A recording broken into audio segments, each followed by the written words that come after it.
Listo. Muy bien. ¿Alguno de ustedes entró, no entró con su correo institucional? Perdona. Ah, ok. Ahí estamos bien, chicos. Muy bien, entonces voy a volver a compartir la pantalla.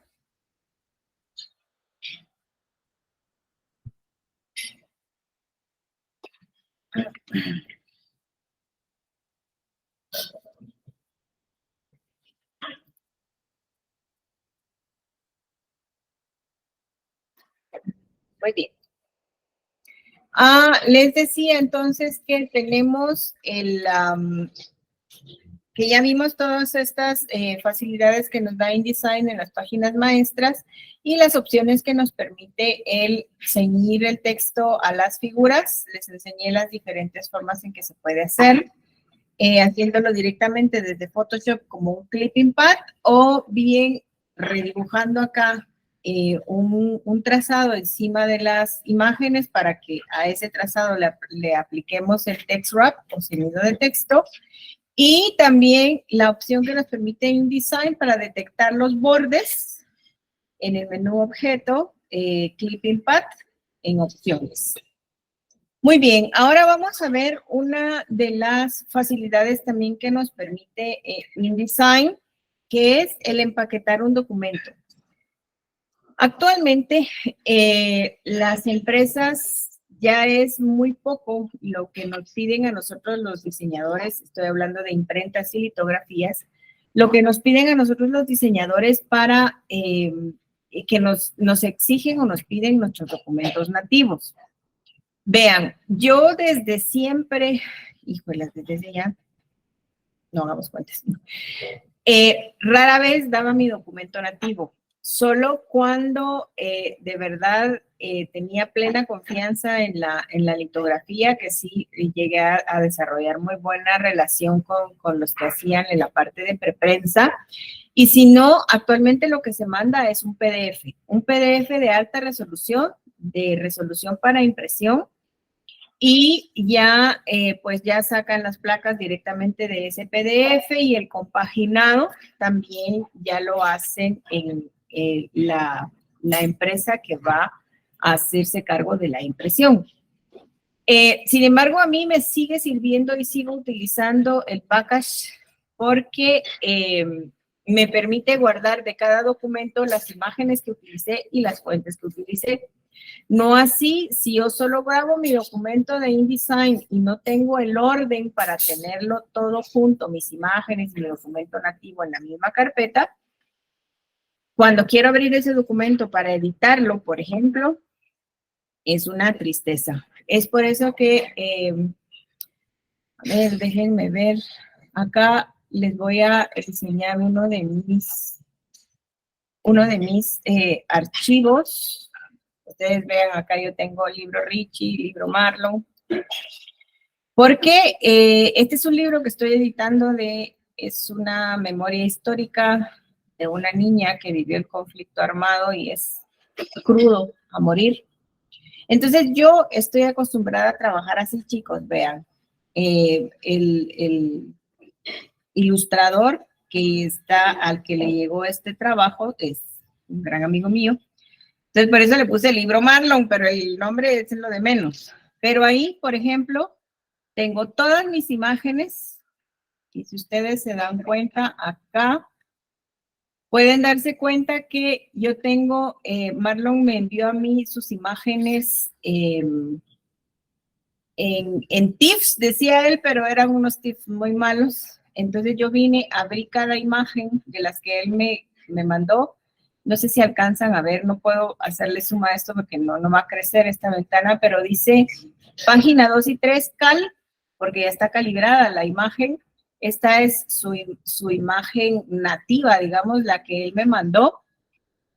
Entonces yo fui abriendo cada imagen, reduciéndola al tamaño exacto de la página que necesito. Tengo acá también el texto, ¿verdad? El texto en Word. Tengo algunas pruebas que hice antes. Entonces, cuando yo haga la exportación final de mi documento, voy a abrir este que se llama libro Marlon final. Aquí aplica lo de final, finalísimo.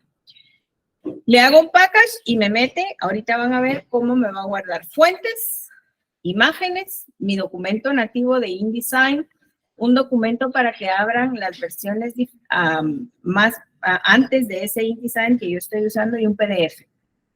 Esto es muy útil, muy, muy útil, y les aconsejo que cuando ustedes estén haciendo un trabajo como este es un libro de 70 paginitas, porque son páginas, es un tamaño medio oficio más o menos, ya les quede su documento guardado, archivado, con todos los recursos que ustedes utilizaron. Entonces, ¿cómo se hace esto? Solo para que cuestiones de ejemplo, le voy a cambiar la tipografía a la segunda parte de este documento para que ustedes puedan ver de que sí, efectivamente, lo guarda con sus fuentes. Y a este le voy a poner otra tipografía solamente para cuestiones de ejemplo. Muy bien. Tengo mi documento con 3 tipografías diferentes y con 2 imágenes diferentes porque están nombradas de forma diferente. Entonces, lo primero es que lo voy a guardar, lo voy a tener ya guardado. Y aquí en el menú File, nos vamos a ir a esta opción que está aquí en la última división que dice Package o empaquetado. Por favor. Todos le dan clic y nos va a aparecer esta otra ventana, esta ventana emergente. Aquí nos hace un resumen y nos saca una alerta porque precisamente esta opción se utiliza para mandar, como les dije, para empaquetar nuestro trabajo y enviarlo a la litografía o la imprenta que lo van a hacer. Me está advirtiendo que tengo 2 imágenes en perfil RGB, porque deberían de estar 2 imágenes en perfil CMYK y en TIFF para que vayan en un buen formato y en una buena resolución a la imprenta. En este momento lo voy a dejar así porque es para el ejemplo. Aquí me hace el listado de las fuentes. Vean. Y me dice que el estatus es OK, que no tiene derechos de autor, o sea que no está protegida. Me hace una lista de los links que yo tengo, de las imágenes que tengo vinculadas.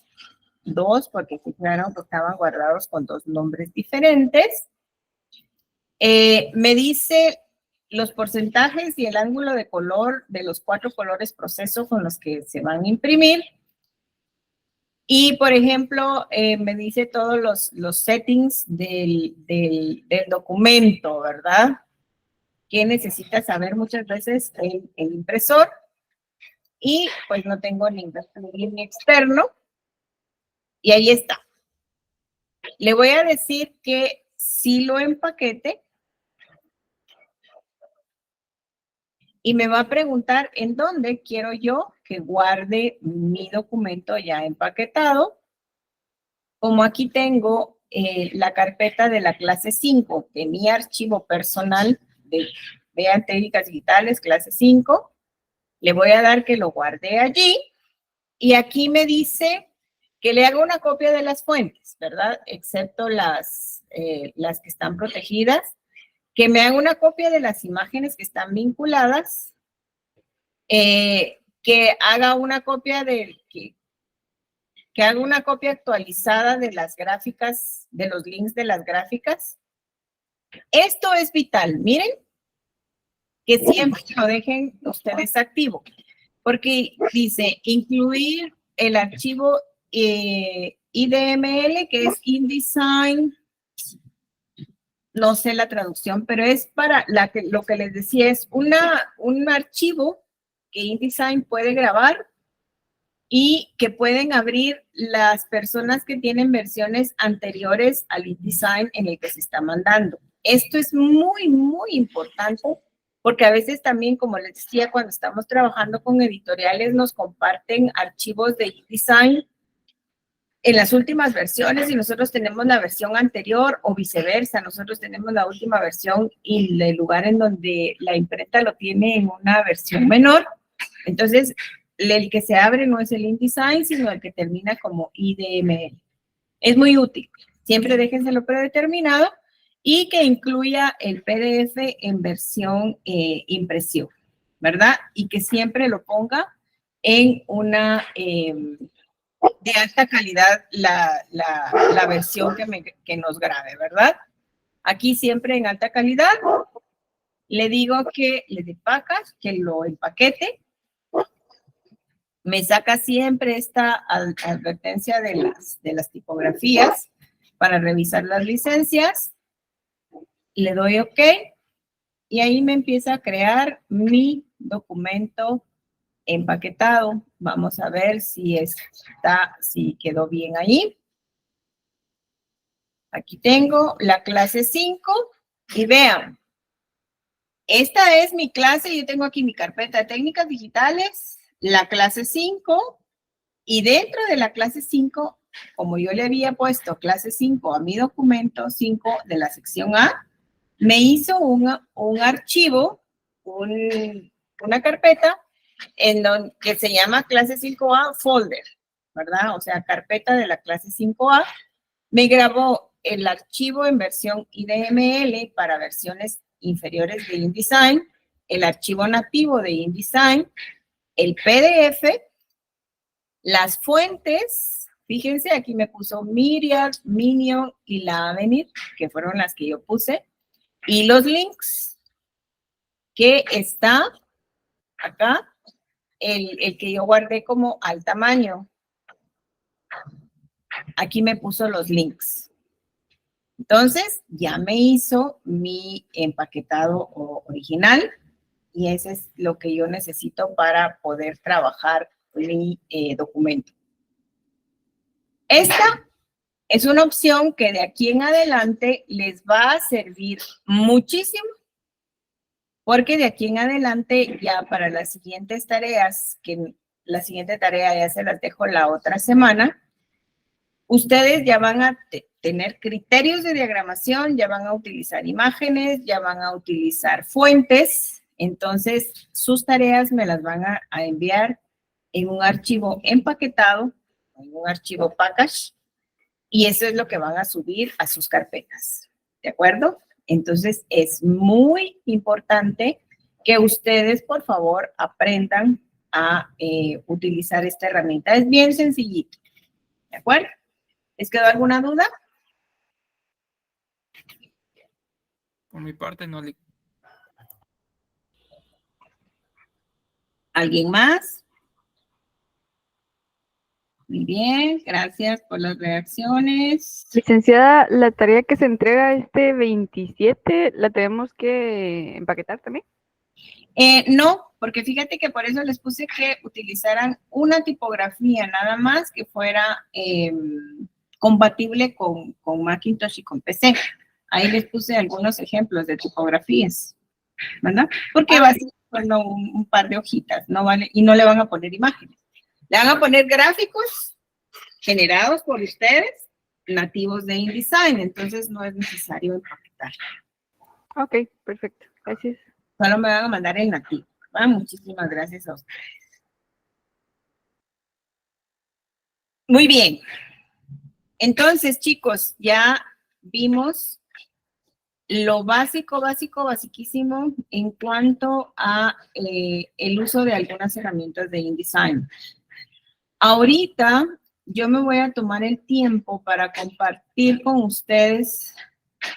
Por favor, me avisan si ya vieron esto déjenme, voy a detener mi presentación y ahora solo voy a presentar una ventana.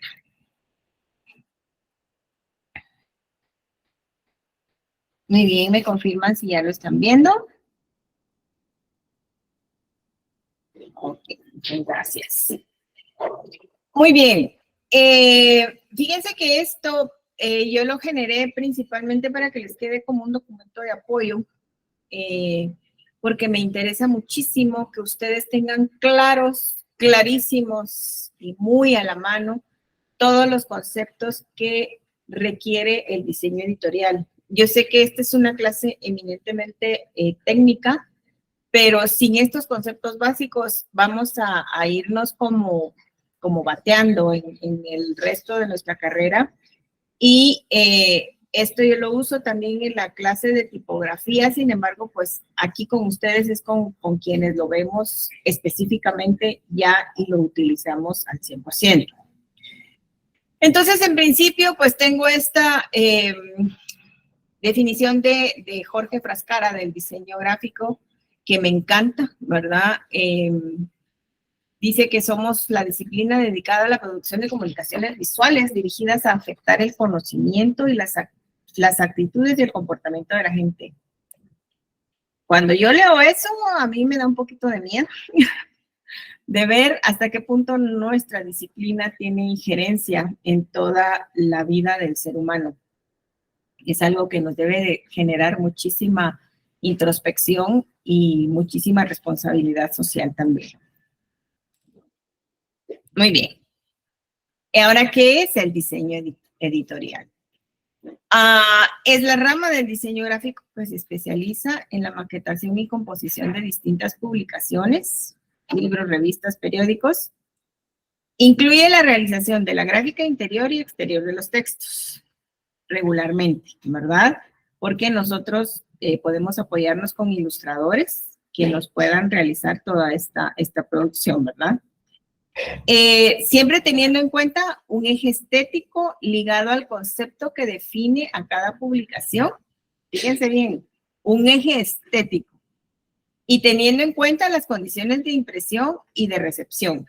O sea, para lo que hagamos impreso, qué condiciones tiene esa litografía o esa imprenta en donde vamos a imprimir. Y de recepción es cuando hagamos cosas digitales, ¿verdad? Los profesionales dedicados al diseño editorial buscan por sobre todas las cosas lograr una unidad armónica entre el texto, la imagen y diagramación que permita expresar el mensaje del contenido, que tenga valor estético y que impulse comercialmente a la publicación. Uno de sus compañeros egresados ya, a los que hemos invitado muchas veces como cuarto par de asesor en los proyectos de tesis. Me encanta su definición de diseño editorial. Él dice que el diseño editorial, él se llama David José Reyes, cuando puedan búsquenlo en redes, es un chico muy brillante. Dice que el diseño editorial es un sistema, y eso es un sistema que despliega todas sus fases en la publicación que nosotros vamos a diagramar. Al decir sistema es porque tiene partes que todos tienen que estar, justo como dice esto, en una unidad armónica. Los encabezados, los números de página, los títulos, los subtítulos, todo, todito, tiene que estar bien pensado. Al momento nosotros de ponerlo en InDesign es porque ya tenemos la concepción completa de nuestra publicación. Entonces, esta definición de diseño me encantó. Se la aprendí a mi maestra de las que me dio clases en la maestría y decía, fíjense bien lo potente y lo poderosa que es esta frase. El diseño forma y transforma. Porque nosotros le damos forma a todas nuestras publicaciones, ¿verdad? A través de la diagramación y los mensajes que construimos a nivel general, no solo el diseño editorial, y a raíz de eso transformamos. Podemos transformar un rasgo cultural, podemos hacer transformaciones de que las personas se sientan motivadas para hacer algún cambio en ellas mismas, que se sientan motivadas para algún hábito de consumo. En fin, la forma se refiere eminentemente a a los aspectos formales, o sea, el formato, la tipografía, la imagen y todo esto, ¿verdad? Entonces, esto es tan poderoso. Permítanme un segundo. Ay, disculpen.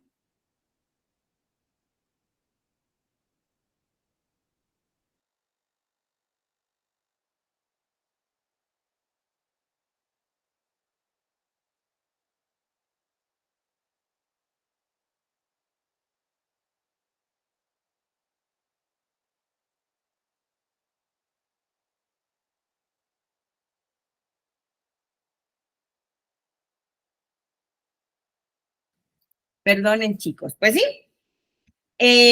A mí, por ejemplo, es algo que yo me recuerdo siempre, incluso lo tengo así como que impresito en un lugarcito aquí al que miro siempre de frente, y porque me mueve mucho, principalmente ese compromiso social que tengo con todo esto de mi profesión. Muy bien. Lo primerito que tenemos que hacer, chicos, es planificar el diseño editorial, ¿verdad? Porfa, aquí alguien cuéntenme si ya vio algo de esto, ya vieron algo de esto en diseño visual o en teoría para el diseño. En la teoría en la que están ustedes. Tal vez en diseño visual ya empezamos como a diagramar tiros y retiros. Entonces ya ahorita ya estamos empezando a ver eso. En teoría del diseño visual, por el momento aún no. Ok, muy bien. Entonces lo vamos a aportar acá. Muchas gracias, chicos. Muchas gracias. Muy bien. Vamos a planificar el diseño editorial. Esto es lo primerito que nosotros vamos a hacer cuando nos hablen para un proyecto de diseño editorial. Vamos a planificarlo. ¿Esto qué implica? Es que lo primero que tenemos que hacer es leer el texto. Miren, esto es vital porque ustedes se dan cuenta de todo el contenido, de la jerarquía que lleva ese contenido y sobre todo si nosotros vamos a producir las imágenes, pues nos da una idea más clara de qué imágenes pueden apoyarlo. En esto de entender su jerarquía de contenido es vital porque muchas veces los autores nos dan a nosotros los textos en donde únicamente ponen un titular principal y luego se van con la misma jerarquía en el Word, digamos, para títulos y subtítulos.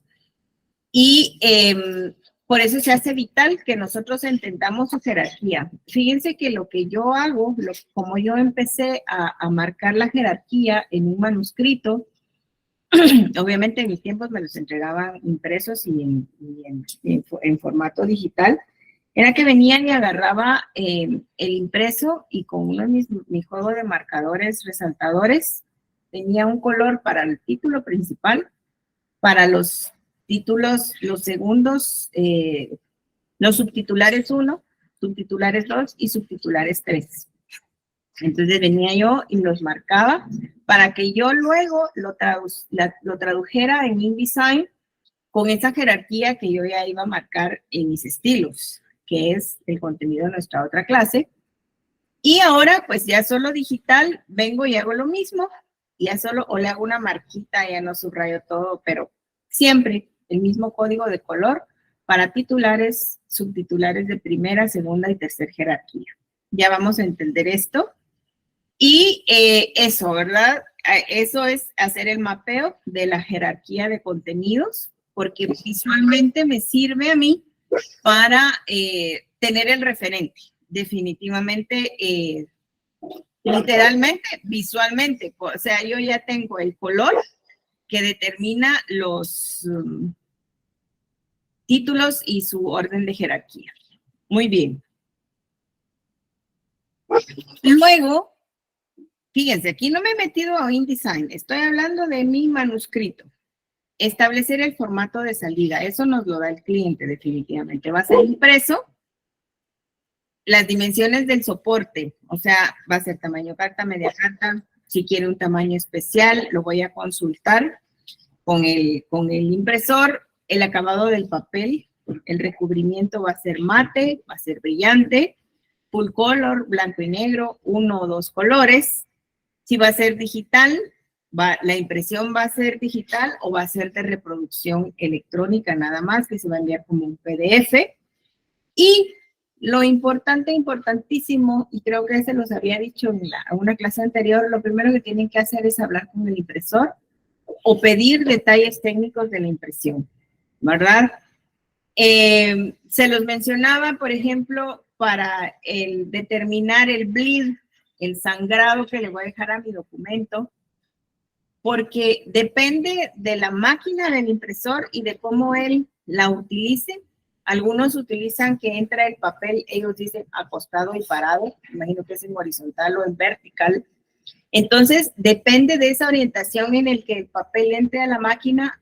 Algunos impresores tienen de preferencia que solo en un margen vaya el bleed, en uno de los extremos del documento vaya el bleed. Otros lo prefieren cuadrado. Entonces, se van a ahorrar muchísimos dolores de cabeza con tan solo hablar antes con el impresor. Y aún así sea un impresor, una empresa de formato digital. O sea, ustedes no sé si ya vieron todas las facilidades que están dando ahora algunas litografías que se compraron una impresora como tamaño refri, pero que es a la larga una impresora de inyección de tinta o de tóner, una impresora láser gigantesca, que ya imprime incluso hasta dentro de la misma máquina en pasta, ya sale el producto final. Aunque sean con ellos, hay que hablar y preguntarles los detalles técnicos de cómo necesitan nuestro arte final. Entonces, sí, es magnífico lo que están haciendo, pero yo sí prefiero adelantar, y aunque quede como que no sé mucho, pero prefiero antes de impresar mi diagramación en InDesign, hablar con el impresor para irme a lo seguro y no tener que hacer cambios de última hora que me van a implicar más tiempo. Muy bien. Entonces, detalles técnicos al principio. Ahorita, ¿quién va a ser nuestro grupo objetivo? ¿Quién va a leer la publicación? ¿Qué culturas de lectura tiene? Ya se los he mencionado muchas veces. Si es un lector de alto nivel de entrenamiento o un lector de bajo nivel de entrenamiento, ¿verdad? Esto ya nos lo da el cliente o nos toca a nosotros investigar, ¿verdad? Luego ya tenemos que tener el concepto creativo que va a regir nuestra publicación, nuestras decisiones de diseño, nuestras premisas de diseño en cuanto a tipografía, retícula, colores, elementos gráficos de apoyo, espacios en blanco. Todo esto es ese proceso de diseño que ustedes están viendo en diseño visual. Entonces entramos a nuestro proceso de bocetaje. Ya que tenemos definido el formato, agarramos nuestro formato, nuestros papeles, porque vamos a rayar muchos papeles, vamos a definir el formato, vamos a definir nuestra retícula, qué márgenes le vamos a dejar, qué tipo de retícula vamos a utilizar, si es manuscrita de columna, si vamos a utilizar una retícula muy libre o si es modular. Todas esas decisiones de diseño las tenemos que bocetar de acuerdo al grupo objetivo y al concepto de diseño. ¿Qué tipografía vamos a utilizar? Vamos a hacer nuestra selección tipográfica. ¿Qué mezcla de tipografías vamos a utilizar? Y también las imágenes, ¿verdad? Que regularmente ya nos la dan cuando nos dan proyectos grandes, o si las vamos a generar nosotros, si vamos a manejar diagramación e ilustración, pues ya, esas ya son decisiones eminentemente del proceso. Entonces empezamos a ver el formato, ¿de acuerdo? Aquí estas son, imagínense, es un libro de 1989, este libro me lo compré cuando me cerré el técnico y sigue siendo tan válido porque tiene argumentos bien sencillos, pero que son válidos. Un formato, ¿cómo va a abrir nuestro formato? ¿Cómo se va a desplegar? ¿Va a ser un tamaño convencional, vertical, horizontal, más pequeño, más vertical? ¿Se va a abrir, se va a desplegar de otra forma? ¿verdad? Es la gama de cuadernillos, o sea, que proporciona un marco para las áreas de diseño. Es la retícula inicial. Este documento ya lo tienen ustedes en su carpeta en el Drive y quisiera que lo guarden para seguirlo consultando las veces que sean necesarias. ¿De acuerdo? Puede servir de referencia para tomar referencia de cómo utilizar el formato. Y acá tenemos también los márgenes. Por ejemplo, cómo van ustedes a manipular los márgenes. Aquí están las explicaciones de cada uno de los tipos de márgenes, ¿verdad?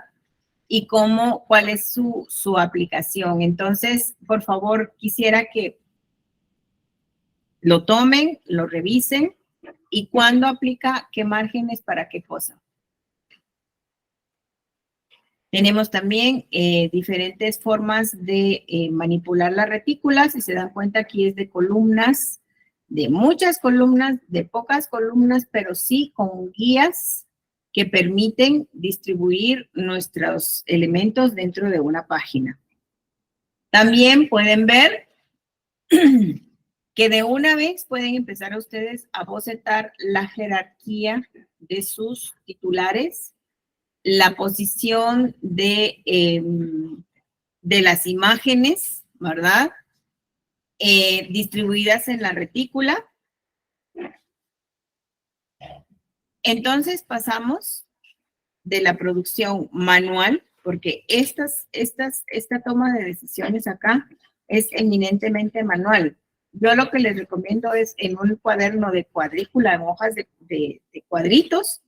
Ahí pueden ustedes empezar a bocetar sus tamaños, que los tamaños van a depender mucho también del costo que tenga, la cantidad de dinero que tenga su cliente para la publicación. Porque mientras más diferentes a los tamaños convencionales es la publicación, sale un poquito más cara porque se desperdicia más papel. ¿De acuerdo? Eso es algo que ustedes van a ver en procesos de reproducción y que es muy importante que lo tomen siempre en cuenta. Sí, Daniel, dime. O sea, el precio de pues al final lo va a determinar el tamaño del papel. Es un factor que influye en el precio. El tamaño del papel, el tamaño del formato en el que imprimas. Por ejemplo, de un pliego de los tamaños que vienen acá a Guatemala, salen aproximadamente 8 páginas de tamaño carta. Entonces, si ustedes hacen, por ejemplo, si ponen un tamaño diferente, por ejemplo, que sea de 7 por 6 pulgadas en lugar de 8,5 por 11, o sea, tomen en cuenta que va a sobrar un pedazo considerable de papel, pero que el impresor va a cobrar el pliego entero, no importa el sobrante. Entonces, ese tipo de consideraciones no es que eso vaya a determinar tu precio como diseñador, pero sí le va a determinar el precio a tu cliente de su impresión. Entonces, mientras más tú manejes este tipo de referentes, o sea, más eficiente puede hacerles su plata a tu cliente. Ah, ok, o sea, sería como más lo puedo ayudar para que no... Exacto, y es parte de tu responsabilidad profesional, definitivamente conocer. Y por eso mi recomendación, porque hay imprentas que trabajan con medios pliegos o pliegos enteros. Entonces, hablar con la imprenta y decirle, mire, de qué tamaño es el pliego que usted usa y cuánto es el área de impresión. Y ahí tú haces tu boceto y ya determinas el tamaño que tú quieras, pensando en el mejor tamaño para ahorrarle costos a tu cliente. Ah, ok, está bien. Muchas gracias. Para servirte. Muy bien. Vamos a llevar nuestros bocetos a digital y a terminar de tomar las decisiones de diseño y diagramación pertinentes en lo referente a tamaño de tipografía, espaciamiento y distribución de elementos. ¿Se recuerdan que acá yo les sugerí cuando vimos la primera aplicación de texto en InDesign que ustedes hicieran sus pruebas de impresión con la tipografía que hayan escogido, hicieran desde 9.5 10, 10.5, 11, 11.5 por párrafos para que ustedes puedan ver ya e imprimirla, ¿verdad? La hoja y puedan ver que efectivamente el tamaño que ustedes están escogiendo tiene una buena altura de X y una buena legibilidad en cuanto al espaciado del interlineado, el tracking y el tamaño de tipografía. Muy bien, entonces aquí ya el concepto de diagramación es distribuir, organizar los elementos del mensaje bimedia, que es texto e imagen, en el espacio bidimensional, que es el papel, mediante criterios de jerarquización, o sea, la importancia que tengan, buscando que el mensaje sea funcional, de fácil lectura. Por eso les decía yo que el mensaje se pueda entender en una vista rápida, el contenido de lo que ustedes están diagramando, bajo una apariencia estética agradable, ¿verdad? Aplicación adecuada de tipografías y colores, que a su lector, a su grupo objetivo, le den ganas. Cuando mire su diseño, digan, ah, sí, me dan ganas de leerlo. Muy bien, aquí tenemos un ejemplo, pues muy sencillo de cómo una buena diagramación nos puede guiar en pasos y definitivamente nos invita, ¿verdad? La imagen y todo es bastante sugerente para los amantes del BIM. Cuando queremos organizar en una página necesitamos saber qué es lo que vamos a organizar, contenido, texto, imágenes, y cómo lo vamos a organizar, o sea, en qué retícula vamos a distribuir esa información. La retícula divide el espacio o el tiempo en unidades regulares. Establece un sistema para organizar el contenido dentro de una página, una pantalla o un elemento tridimensional. Y aquí es donde se dan cuenta que el diseño editorial funciona para digital y para algunos elementos tridimensionales. No es que si nos casamos con lo que si escogimos una retícula, nos vamos a casar con ella y va a ser inflexible. No, sino es una estructura flexible y elástica que va a funcionar para el contenido, para transmitir de mejor forma el contenido. Y en dónde está contenido esa información, que puede ser una página, una ventana o una pantalla. Constituye un esqueleto articulado que se mueve de forma coordinada con la masa muscular de la información. Vean esta analogía que bonita, ¿verdad? El esqueleto es la retícula y los músculos es la información. O sea, cuando les hablaba de un sistema de información, es eso precisamente, se mueve en conjunto y estéticamente.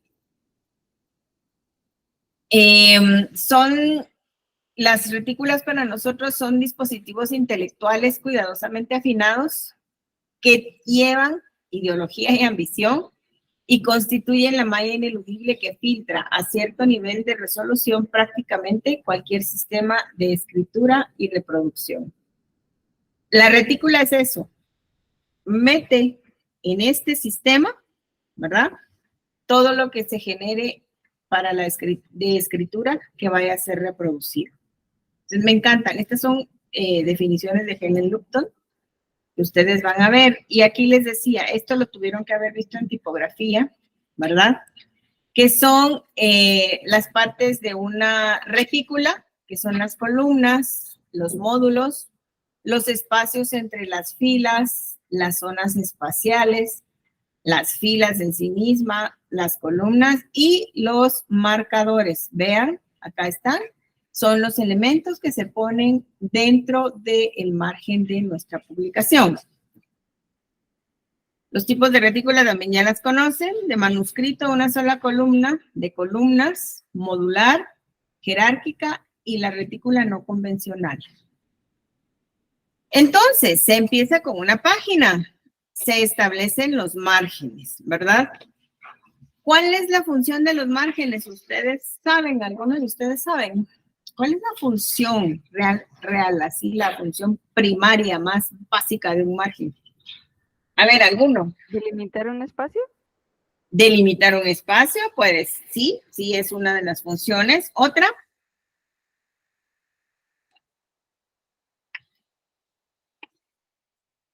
Llevar un orden tal vez con el texto.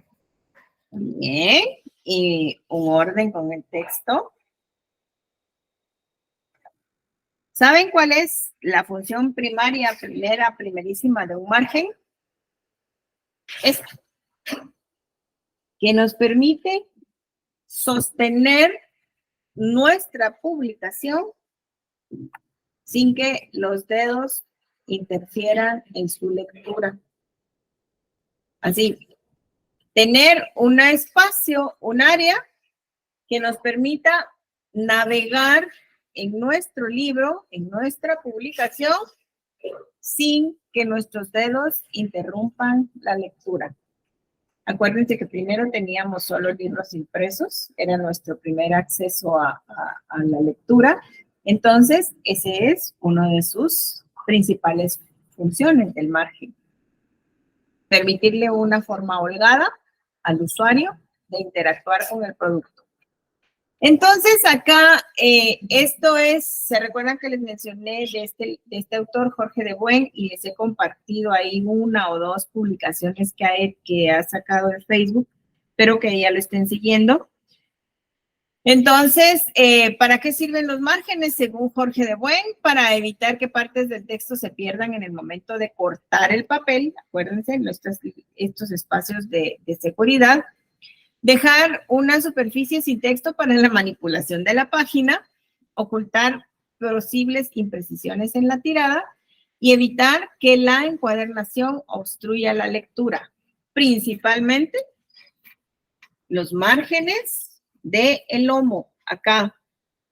Este margen, siempre el margen de donde están pegadas las páginas, tiene que ser suficientemente generoso para que al momento de que todas las páginas estén unidas acá y se abra el libro, aquí no quede algún texto comprometido y que haya que despedazar el libro para poderlo leer.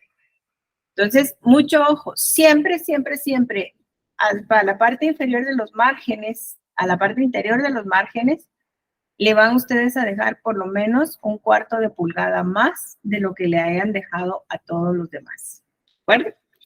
Para esto, para evitar completamente que alguno de los textos se pierda en el lomo. Muy bien, entonces aquí de nuevo tenemos otros ejemplos y su descripción, y aquí quiero que por favor, en serio, se tomen el tiempo de leerlo, chicos, porque este conocimiento les va a servir para el resto de su desempeño profesional. Aquí tienen, vean, esto obviamente es una captura de cada uno de los libros, porque este libro yo lo tengo impreso.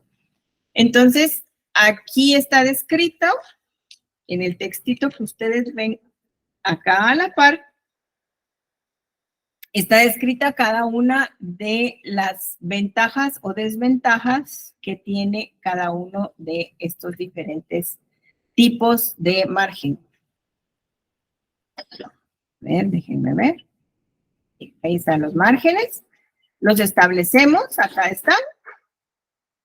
Se define la retícula, qué tipo de retícula van a utilizar, que ya vimos cuáles son, ustedes ya las vieron también en tipografía. Y se empieza con una página a hacer el bocetaje del marco de texto, como vimos las referencias anteriores.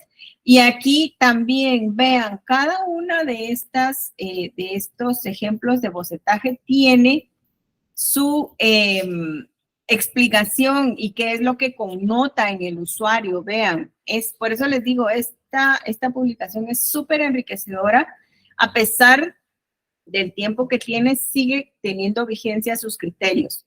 Entonces, por eso se las estoy compartiendo acá, para que ya con base a esto ustedes tengan un criterio mucho más amplio para entender los parámetros de diseño editorial. De nuevo, aquí están todas y cada una de sus explicaciones, porque aquí ya incluimos el bocetaje de los textos Vean, de una vez se está definiendo la alineación, los espacios entre párrafos. Entonces, es muy enriquecedor. De nuevo, acá ya empiezan con subtítulos, con jerarquía de títulos, subtítulos, texto, el párrafo introductorio. Dense cuenta, están hechos a mano, chicos. Esto es parte de lo que nosotros tenemos que hacer y enriquece muchísimo y nos ayuda muchísimo y nos libera como la mitad del chance si es que no lo hiciéramos. Aquí ya incluyen gráficos, cómo van a distribuir los gráficos de acuerdo a la retícula que ustedes hayan utilizado. Esta ya es una retícula eminentemente modular, ¿verdad? Aunque su base sigue siendo de columnas. Aquí también ya tenemos una retícula todavía mucho más atrevida. Aquí pueden ver ustedes, vean esto, qué hermoso se ve esto. Y esto es somos perfectamente capaces de hacerlo con el conocimiento que ustedes tienen ahorita de las herramientas de InDesign. Muy bien, ya definimos formato, retícula y márgenes. Empezamos con la tipografía, ¿verdad? ¿Quién va a leer la publicación? Niños, adultos, lectores de alto nivel de entrenamiento o de bajo nivel de entrenamiento. Vamos a seleccionar la tipografía, serif, sans serif, la primera gran división, ¿verdad? Dependiendo del público objetivo al que estemos diseñando. Vamos a revisar el tamaño. De nuevo, ahí se los reitero. Imprime diferentes versiones de tamaño de la tipografía para que ustedes puedan evaluar la altura de X, si vamos a utilizar un estilo normal, un estilo expandido, un estilo condensado, y la longitud de las líneas. Vean este tip que nos da Jorge de Bueno. Para un promedio, los caracteres por línea deben de ser un mínimo de 34 para cuando definan el ancho de sus columnas, un óptimo de 45 y un máximo de 68. Para los lectores de bajo rendimiento, un mínimo de 34, para los de alto 45. El óptimo sería para los lectores de bajo rendimiento 45, para los de alto 60. El máximo para un lector de bajo rendimiento serían 60 y para los de mayor rendimiento serían 80 caracteres por línea. Estos ya son parámetros bien técnicos y bien específicos de cómo van ustedes a diagramar el ancho de las columnas de su retícula. Y si es una retícula de manuscrito, esto les sirve de base para ver el público objetivo al que va dirigido y ver esa longitud de las líneas. Por ejemplo, jamás me vayan a diagramar una retícula de manuscrito, por ejemplo, para unos niños, por ejemplo, del área rural que tienen muy bajo nivel de rendimiento de lectura. O para adultos mayores, por ejemplo, también, ¿verdad? Entonces, son criterios técnicos que les sirven para fundamentar sus decisiones de diseño. El interlineado, aquí ya ejemplificado con ejemplos reales de este autor, que mientras más largo sea el renglón, mayor debe ser la interlínea y viceversa. ¿Por qué? Por el recorrido visual. Nosotros leemos acá, regresamos, y si está muy junta la línea, nos podemos confundir muy rápido en cuanto a ver cuál es lo que sigue. Entonces acá está, hay ejemplos, ¿verdad? Ejemplos y su fundamentación de cómo lo está utilizando este autor, ¿verdad? Ejemplos de que sí y de que no. Por favor, desmenúcenlo. Los tipos de alineación, que ya las vimos en el ejemplo anterior, esta es de otra fuente, sin embargo, aquí me interesa muchísimo que también revisen la definición Y luego aquí habla hasta de la tipografía que están utilizando, dense cuenta. Manual, este libro es una cosa linda, muy linda, que se llama Manual de Tipografía. Ese no está en la bibliografía del programa. Pero bueno, marcar los párrafos aquí es algo bien importante que vamos a aprender a hacer en la otra clase. A hacerlo en automático. Pero acá está la explicación. Vean. Déjenme ver qué tengo acá. Sí. Fíjense que Jorge de Buen recomienda que cuando terminamos un párrafo y empieza otro tema, digamos, hay un subtítulo, y dense cuenta aquí cómo está de fino y visualmente se nota. Tiene más espacio el título antes, ¿verdad? Este es mi subtítulo, tiene más espacio acá que el del texto que le precede. Esto es bien sencillo, pero es un detallito que les prometo, chicos, que a mí, por ejemplo, me ha valido que me sigan dando chance en las editoriales cuando les fundamento el espacio que yo marco para títulos y subtítulos.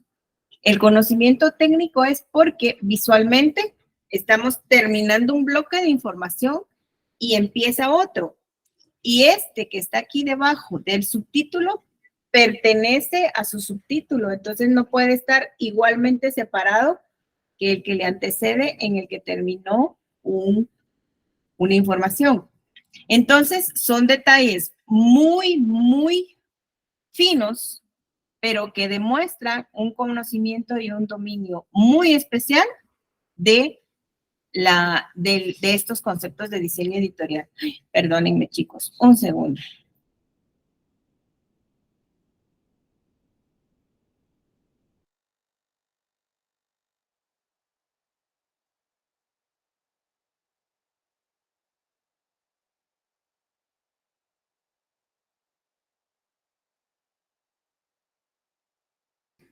Perdonen, chicos. Entonces aquí yo preferí ponérselos así justo con la imagen que utiliza Jorge de Buen para que ustedes lo puedan ver. Se siente riquísimo. Yo que me fijo en cada detalle cuando leo un libro y está cuidadito de esta forma y de estos detalles. Entonces, ya lo tienen aquí de una forma eminentemente visual. Muy bien. Aquí están también unos ejemplos de la partición de los espacios después del párrafo, ¿verdad? Y ahí está sus ejemplos. Vean, aquí está el símbolo este del calderón, ¿verdad? Que no tiene mucha estética que digamos. Y aquí está con espacio y con sangría lo que ya habíamos visto. Pero me interesa mucho. Ok, y aquí no está esto. Bueno, entonces es para reforzarlo, son criterios de otro autor que ustedes tienen que contrastar, corroborar y ver cómo se utiliza. Cómo lo utilizan y cómo se refieren a ellos los demás autores. Y tengo otro documento que les comparto, si este es, que también tiene, a ver, voy a irme a la página 1, solo para que ustedes lo naveguemos y lo conozcan. Aquí está, se recuerdan, crear oraciones, encontrar sentido, que nos decía Helen Lupton y que yo les dije que aquí lo utilizamos mucho como reforzar la comprensión lectora, ¿verdad? Cuando se están diagramando párrafos pequeños para ciertas alineaciones, es muy importante que cada línea tenga, de una información precisa y tenga sentido en sí misma, ¿verdad? Entonces, aquí este libro también es el mismo que tengo acá, el de, sí, Manual de Tipografía de Gustavo Gili. Es el mismo libro, son ejemplos del mismo libro.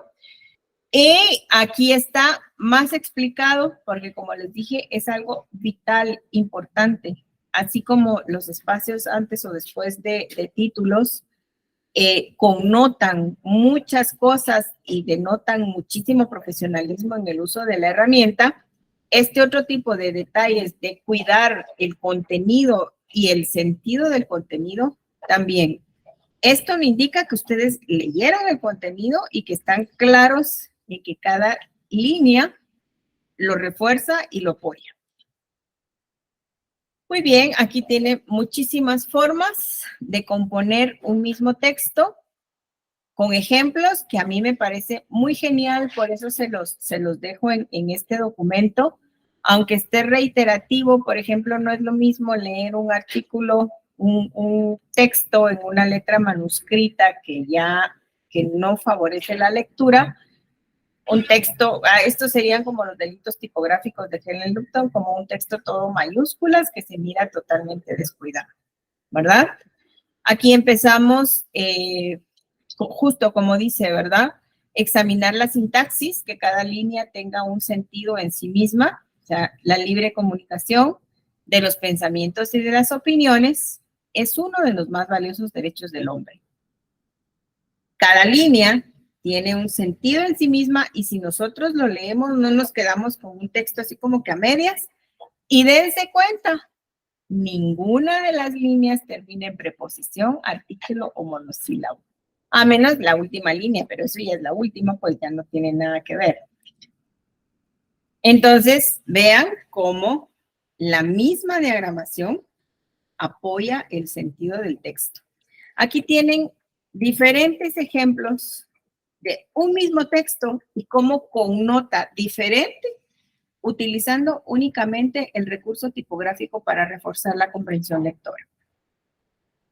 Tamaño, aquí es tipografía, aquí es posición, a ver, aquí es el sentido de acuerdo a las líneas, aquí es posición, la misma tipografía en diferente posición y en diferente alineación, el mismo contenido con diferente tipografía que connota la jerarquía. Dos familias tipográficas.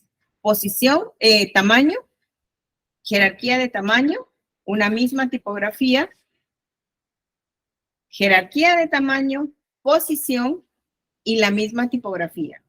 Dense cuenta, vean, un mismo texto, todas las variantes que pueden aplicarle. Por eso es que es bellísima la tipografía y la diagramación porque es un recurso inagotable. Tenemos tamaño y tipografía, diferente tamaño, diferente tipografía, color, tipografía igual, color y jerarquía de tamaño. Entonces, un recurso, y por eso me encanta a mí, el rojo es uno de mis colores favoritos para cuando hago algún texto así. Si no puedes hacer algo bueno, hazlo grande, si no puedes hacerlo grande, hazlo rojo. Entonces, aquí también tenemos, y esto me encanta, porque aquí está un ejemplo gráfico de la jerarquía esta de titulares de primer orden, de segundo y de tercer orden. Esto es muy importante, chicos, porque vean, y aquí está tan sencillo, es que me encanta. Titular A, ¿verdad? Titular A en versalitas, titular A en negrita. Tamaño, estilo de tipografía, estilo en cuanto al peso del tipo, tamaño, tipografía, peso y alineación. O sea, la misma información con 4 variantes utilizando la mismísima tipografía para crear diseño. Titulares B, ustedes se dan cuenta que aquí ya no hay espacio después del título. Pueden ser en versalitas, en cursivas, en negritas, de otra tipografía o en la misma tipografía solo poniéndole estilo negritas. Y los titulares C, aquí vean, está marcado el titular con un salto de línea. O sea, está el titular y la información empieza en la otra línea, que sería la segunda jerarquía, titulares de segundo orden, por eso es titulares B. Titulares C, está diferente la tipografía, pero el texto continúa. El texto sigue de corrido, no hay salto de línea. Entonces, jerarquía, 3 niveles de jerarquía bien marcados, con 4 variantes para marcar esa jerarquía. Me interesa muchísimo que ustedes lo tengan, por eso se los comparto y no lo dejo solo a nivel de la presentación, para que lo desmenucen, patojos, porque les va a servir lo que no tienen idea en lo que ustedes se entrenan y hacen del diseño editorial su rama favorita del diseño. Aquí tenemos, aquí está aplicada la jerarquía, miren, con las diferentes variantes, tamaño, titular B y titular C. Aquí está en otra variante, dense cuenta, y esta última parte me sirve muchísimo para que jamás, nunca de los jamases ustedes cometan estos errores. Este autor le dice líneas huérfanas, vamos a ver, no, viudas son estas. Vamos a ver. Fíjense qué crueldad la de esta nomenclatura para este tipo de errores tipográficos. Una línea viuda significa que al final, por ejemplo, de una... Espérenme, vamos a ver. Así. Una línea viuda es al final de una columna de texto, queda únicamente una línea, la primera línea de texto del siguiente párrafo. Entonces queda una línea aquí y en la otra columna está todo el resto del párrafo. Entonces esa línea no coincide mucho con esta definición de aquí. Esa línea se llama viuda. ¿Y saben por qué esa crueldad? Porque tiene mucho pasado acá, pero no tiene nada de futuro para acá. O sea, no le sigue el texto. Imagínense qué cruel esa connotación, pero esa es la connotación que le dieron. Machista totalmente.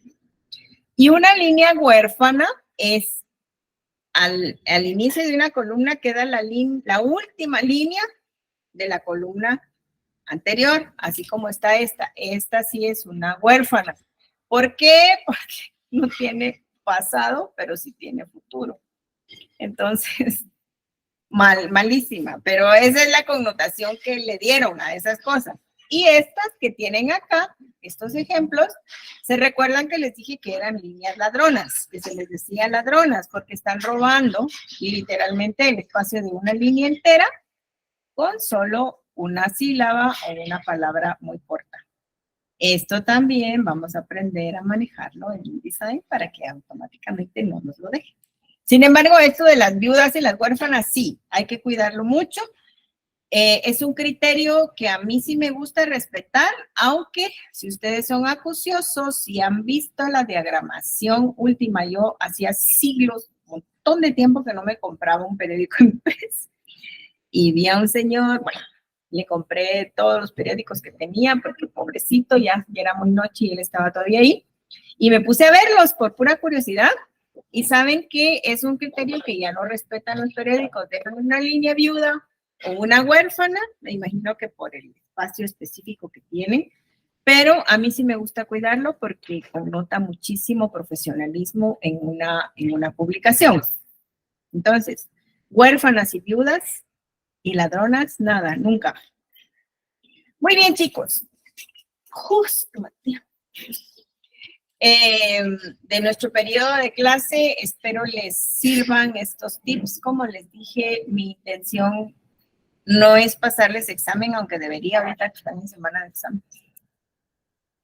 Pero sí, porfa, aportarles a su formación con criterios sólidos, respaldados de diseño editorial y sobre todo su aplicación práctica a través de InDesign. Entonces, esta ha sido la clase de hoy. Si tienen alguna duda, la tarea es estudiar estos documentos de apoyo. Por favor, en serio, tómense el tiempo para desmenuzarlos y para revisarlos. Si alguien tiene alguna duda, algún comentario, por favor, me lo hace saber ahorita o calla para siempre. Todo bien. ¿Todo bien? Muy bien, me alegro que les sea muy útil, por favor. A la próxima semana sí vamos a tener tarea. Va a ser una tarea bastante fuerte, grande, por lo que les pido que en serio, por favor, revisen esto y revisen el contenido de sus otras, de las otras clases, por favor.